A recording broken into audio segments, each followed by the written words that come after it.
this meeting to order at 6 o'clock. Can we do roll call, please? Sure. Director Burnworth? Here. Director Goodell? Here. Director Medard? Director Proctor? Here. Director Berker? Here. Director Valdez? Director Garcia. Here. Can everybody please stand for the pledge of allegiance?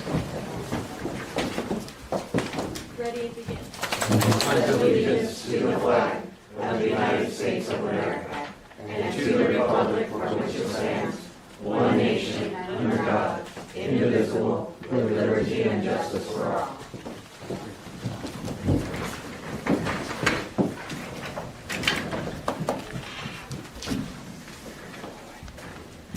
We'll move on to public comments. Public comments at this time, the board will hear comments on any agenda item. If any person wishes to be heard, they should stand, address themselves, identify and state the subject for the comment. Time limit will be three minutes. A total of 15 minutes will be allocated for each item. The board may find it necessary to limit the total amount for all public comments on items not appearing on the agenda to 1 hour. It's a special one. So, do we have any public comments? Perfect. With that, we're going to break into closed session. For the benefit of the public, closed session will probably take 20 minutes or less. Yeah. So you guys have to sit outside for the Now we'll move on to item 6, items for discussion, evaluation, and possible approval. Item A, discussion and action to approve term sheet dated November 5th, 2024 for delivery to the City of El Centro and El Centro Regional Medical Center, finalizing Ivhd's terms for acquisition of hospital as required by AB 98. Thank you, Madam Chair. So, single item for discussion and action tonight is this board's statutory obligation to finalize Ivhd's terms for acquisition of ECRMC as required by Health and Safety Code 32499.6C4A. We have an offer after many months of diligence and some very zealous representation from our ad hoc committee, our negotiation ad hoc committee, dozens of meetings and Zooms that we've had internally and with the City of El Centro, with ECRMC, to talk about terms,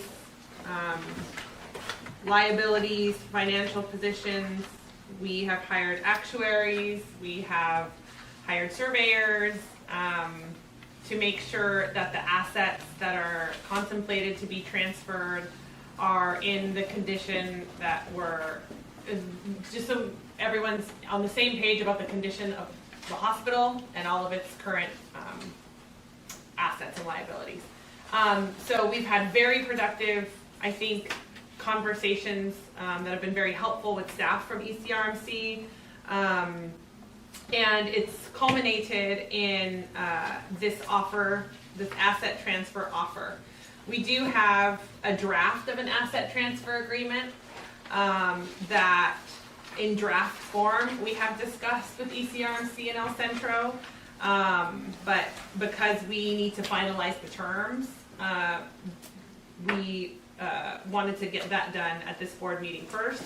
And then as contemplated by AB 918, the city will have an opportunity to accept our offer or not. But the city is obligated to negotiate and continue negotiating in good faith the terms of our proposed offer. So at this point, I'm going to start introducing the offer, and then I'm going to have my colleague and partner Josh, who is on Zoom, walk through the term sheet for the benefit of the board and the benefit of the members of the public, so that the terms are clear and we have an opportunity for the board to ask questions if you have any. And I have some kind of summary notes, my Cliff Notes versions about the economic terms relating to the offer. And then if the board is so inclined, you will be asked to approve and authorize the board chair to sign this and deliver it to the City of El Centro and ECRMC through a motion and a vote. So the cover letter notes that on behalf of the Imperial Valley Healthcare District, we're submitting the term sheet which summarizes Ivhd's offer to acquire from El Centro Regional Medical Center and the city of El Centro all of the assets and liabilities of the El Centro Regional Medical Center, a municipal hospital of the city that provides healthcare services to the Imperial Valley through its 161-bed acute care medical center and multiple outpatient centers. The potential acquisition of the assets and liabilities is referred to in the term sheet as the transaction. This offer finalizes Ivhd's terms for the transaction as required by AB 918. The specific terms of the offer, which again Josh will talk through, are reflected in the term sheet. I will note that the offer includes all liabilities and assets, including the retirement obligations of the city of El Centro, the pension liability. But I'll note that the Ivhd board has discussed, the ad hoc negotiation committee has discussed a willingness to consider an alternative proposal that could potentially leave the pension liability with the city of El Centro. But because AB 918 obligates us on the face of the statute to extend an offer that assumes all of the assets and liabilities, including retirement plans, this is an alternative scenario that we can explore with the city through good faith negotiations after tonight. So that's the sort of alternative scenario. Is scenario A, the city accepts this offer on its face. Great, we have a deal, we'll move forward towards closing. If the city rejects the offer and continues to negotiate in good faith, then we are also willing to consider an alternative proposal that leaves the pension liability with the city of El Centro. And, continue to negotiate because it's very important to this board to acquire ECRMC and to start fulfilling the goal of AB 918. So at this time, I will turn the mic over to Josh so he can walk through the non-binding and the binding provisions of the term sheet. Thanks, Jenna. Can everyone hear me? Yes, we can hear you great. Great. Okay. So Adriana covered high level the transaction, but effectively the offer is for Ivhd to acquire 100% of the assets and 100% of the liabilities of the El Centro healthcare establishment at the closing of the proposed transaction. We do anticipate that there will be approximately a 3 to 6 month gap between the signing of a binding definitive agreement for the acquisition and the closing, and that's because of the need to procure license transfers and permits and some regulatory approval. So there will be a gap between the signing of a definitive agreement and a closing. And that gap leads to some of the rationale for the principal economic terms of the transaction. So I'm going to walk through those now. So at the closing of the transaction, which again could be up to about 6 months from now, Ivhd is going to purchase all the assets and assume all the liabilities of the healthcare establishment for $1. At the closing, the expectation and the requirement that will be set forth in the purchase agreement is that the assets would need to include at least $10 million of cash on hand, and that the liabilities that are transferred, and we define this term specified liabilities, or specified payables, which is effectively the accounts payable, that at the closing, the accounts payable that are transferred over to Ivhd cannot exceed $23 million. To the extent that we get to the closing and the cash on hand is less than $10 million, the offer provides that the city will come to the table and deliver an amount of cash to make up that differential. So if at closing the hospital assets include $8 million of cash, it's $2 million short of the $10 million shortfall, the city would be required to come to the closing with an additional $2 million of cash to fund working capital needs of the hospital. And to the extent that at closing the hospital has more than $23 million of specified payables, which again is primarily accounts payable, for every dollar of specified payables in excess of $23 million, the offer requires that the city at the closing deliver an amount of cash to make up that difference. There would be a period of time, we hope it to be fairly quick, but within about 120 days after the closing, whereby the parties go back and kind of vet the actual amount of cash and the actual amount of specified payables that were transferred over at closing, and there would be a true-up at that time. Things like checks that are issued but haven't been cashed could cause the actual cash that was on hand at closing to be slightly off from what was estimated at closing. And so the idea would be that if within that 120-day window, it's discovered that either there was a shortfall in cash or there were more specified payables than were estimated at closing, the city would be obligated to pay to Ivhd the differential. Ivhd has been provided through its diligence a number of forecasts. The most recent one that we received was a forecast provided to Ivhd on October 28th that was dated September 28th, 2024 for the hospital. That forecast included a number of expected supplemental payments or revenue that is anticipated to be received by the hospital. And to the extent that, those payables are projected to come in as a date certain, at least that's how it's set forth in the forecast. And to the extent that prior to the date that we close, one of these supplemental payments that was expected to come in after the date that we close comes in prematurely, then the target amount of cash, so that $10 million figure, is going to be increased by the amount of those premature or early specified payments. The idea being that to the extent that a revenue source that Ivhd was anticipating to come in once the hospital was under Ivhd's control did not come in while it was under Ivhd's control. At least Ivhd gets the benefit of that cash. So let's see. Moving on to some additional economic terms.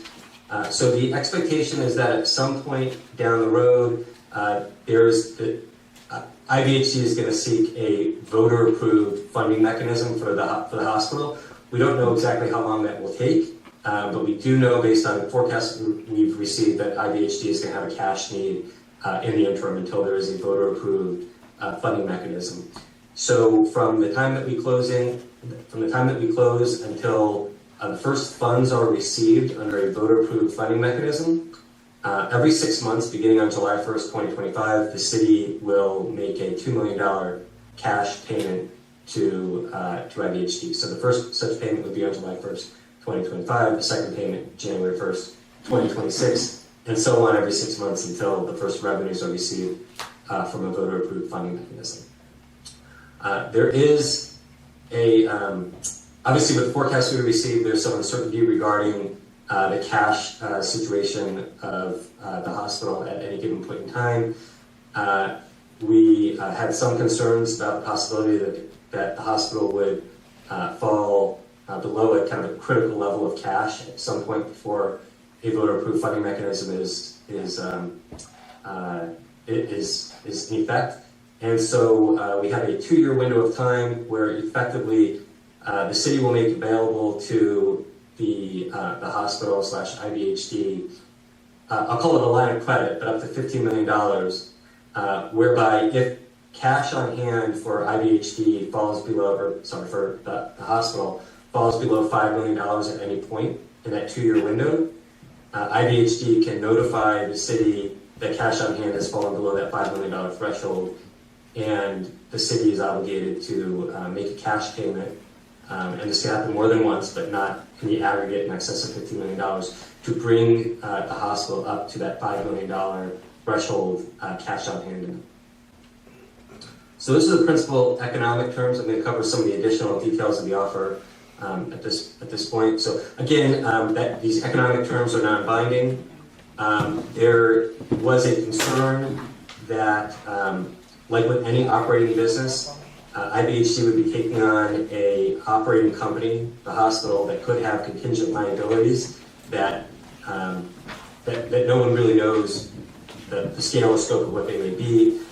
There are insurers out there. We've done some diligence on this, and we believe that a representation and warranty insurance policy can be procured. There's no guarantee that it can be procured, but we've had some preliminary conversations with insurers whereby the expectation would be that the definitive agreement for this transaction would include a number of robust representations and warranties regarding the historical operations of the hospital, And to the extent that any of those are not true, and they result in financial liabilities that IVHD is expected to absorb, but there would be an insurance policy, a representation and warranty insurance policy that would be available for IVHD to obtain recourse under. We anticipate that the policy premium for such a policy is approximately $500,000. That's subject to change, and our offer includes a requirement that the city fund the policy premium, and that the city fund what's called the retention, but most people think of that as a deductible under the policy, which is likely to be about 0.5% to 1% of the policy limit. So that covers the non-binding provisions of the offer. I'm going to go now into the binding provisions. So the first one being that IVHD and its counsel, namely Adriana and myself, will prepare the initial draft of the definitive agreement. As Adriana mentioned, we already have a fairly substantially complete draft of that definitive agreement that's been shared with the city and the hospital. We expect it to reflect the terms of this offer, or however this offer may change to the extent that it is subsequently negotiated. We've got a requirement that the hospital and the city provide IVHD full access to the financial records and the facilities of the hospital for diligence purposes as it continues to gear up for finalizing a definitive agreement, honing in on the scope of the representations and warranties in the purchase agreement, and generally assuming operations of the hospital should the transaction close. There's a requirement that the hospital be operated in the ordinary course of business between the time that the term sheet is signed and the time that a definitive agreement is entered into, and then we would expect that the definitive agreement itself would contain a corresponding provision that requires the hospital to be operating in the ordinary course of business between the time that the definitive agreement is signed and the time that the transaction closes. The offer provides that each party is going to be responsible for all of its own fees and costs incurred in connection with negotiating and pursuing the transaction, but in the event that the transaction does close, the city will be responsible for paying up to $1.5 million of IVHD's expenses associated with the transaction. And then the last couple of provisions, the transaction is expected to be governed by the laws of the state of California, the binding provisions in the agreement would terminate, or in this term sheet, would terminate on the 90th day following the signing of the term sheet, or in the event a definitive agreement is signed, these binding provisions would terminate, or if the parties otherwise cease negotiations. So that covers the terms of the offer. I'm happy to answer any questions that anyone might have. Does any board have any questions? Do we have any questions from the public? I have a question regarding. Can you state your name, please? Oh, sorry, John Graff from Raleigh. Just a question regarding the hospital's bond debt. How will this be covered in the terms of acquisition? The That wasn't bond addressed. liability is expected to fully transfer from ECRMC over to IVHD. Target specific payables he referenced as just accounts payable. So it's much larger than that, Yeah. so shouldn't that be defined?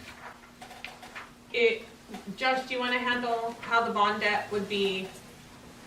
The bond debt is currently, as I understand, paid for by the revenues of the hospital, and they expect to continue to be paid for by the revenues So of the the bond is hospital. considered an accounts payable. No, the bond debt is not AP. So I would ask that the targeted specific payables be more specifically defined. Because you're saying that it's not covered in the accounts payable. He said specific payables is only accounts receivable. So where does bond debt fall when we're considered? What's a payable? I can take. So I can't hear the question. If there's a question directed to me, so is there any? Okay, yeah, no problem. I'll hand the mic over. We're not really, public comment is not necessarily a Q&A for the board. I recommend against it. But Dave, if you want to shed insight, I think I have an answer too. Yeah, just two different points. The bond debt is considered a long-term liability, Yeah. and so it's not considered an AP. It is a cash payment out of the operations, however, but it's not considered part of AP. Yeah. And AR is accounts receivable, so AR is what we're receiving or expected to collect. Accounts payable is what we're expected to pay.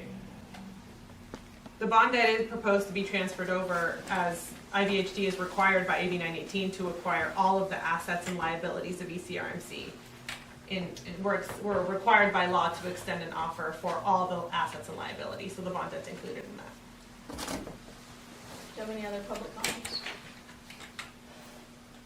Seeing none? Oh, just I'll make it a comment.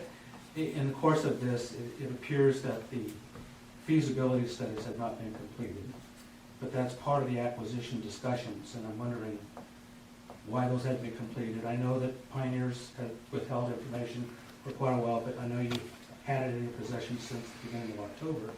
So, I've not in possession since October. well, the information that you've asked Pioneers to turn over to complete the Kaufman Hall study, that was turned over to you approximately beginning of October.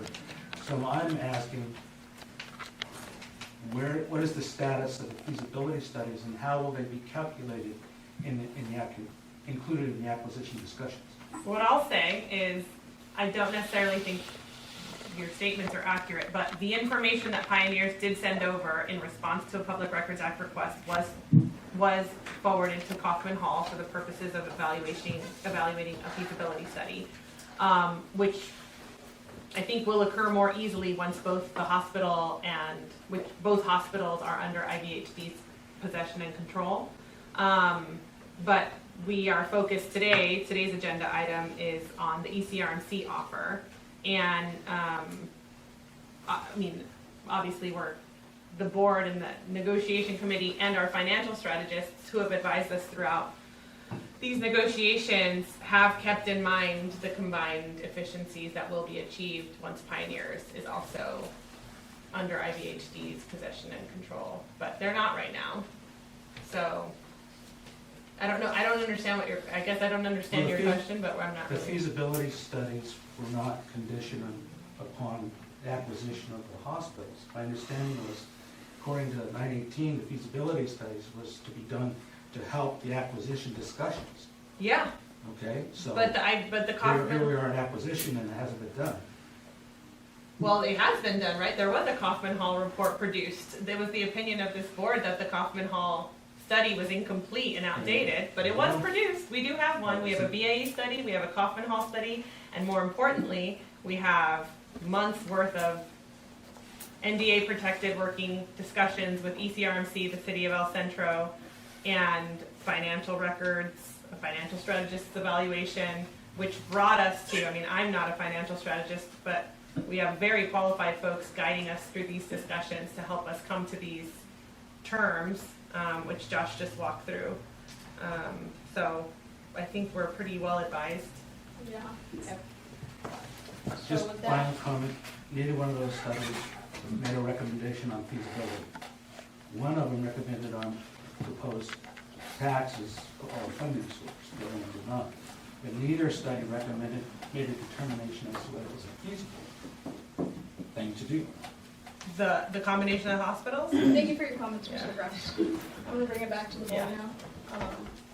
Do you have any questions, comments from the board? No.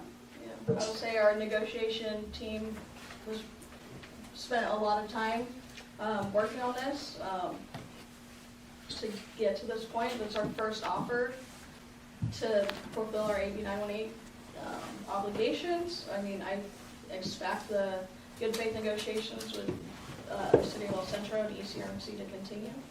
And I personally look forward to this transaction happening. Same, I think our ad hoc committee put a lot of work into this, as well as our advisors have put a lot of tremendous work into this as well. I think we're on the right track. I think we're gonna make the healthcare for our entire community better, and this is a step in the right direction. I agree. We do have some excellent financial advisors. And I can guarantee you that I am a dot your I's, cross your T's, fiscally responsible person. Hello everyone, this is Stephanie Morgano, and we are here at the Interior. Okay, I'm not sure what that was, but anyways, I do want to assure you that we have been working very hard and we will continue to work very hard to make sure that this is successful. And I have a vested interest in making sure that healthcare in this Imperial Valley is quality. I think everyone in this room agrees that combining the hospitals together is the best way to achieve that, and we're not doing this lightly. I mean, we have spent a lot of time and a lot of energy, and I want to thank BRG and the guys there online that are listening in today, because they have worked very hard also. But we have confidentiality things so that at this point we cannot share everything with you. And I hope you understand that, because obviously we're trying to do a deal. So, but I do appreciate all of you being here as well. But we're working hard for you and the people of this Imperial Valley, and we're representative of all of the Imperial Valley. So. Yeah, I look forward to seeing BRG as they continue to work with us throughout this process, you know, throughout to continuing negotiations, to when we acquire PMH, to looking and financial strategize as we're building one district. I think behind the scenes we have a whole lot of people and a whole lot of effort going into this, and I'll be the first to say I think quality in our Imperial Valley can only go up from here. You know, I personally am not happy of the quality at either hospital. You know, if my kid breaks their arm, I'm taking them to San Diego, and I think that's a problem. And until that gets solved, I think we need to continue to try to make healthcare better. So, if I have any other comments from the board? I just wanted to say that I think this is a very fair offer, and that I mean, I know all of us are putting a lot of work into it. I know we have a commitment to our community to do what's right.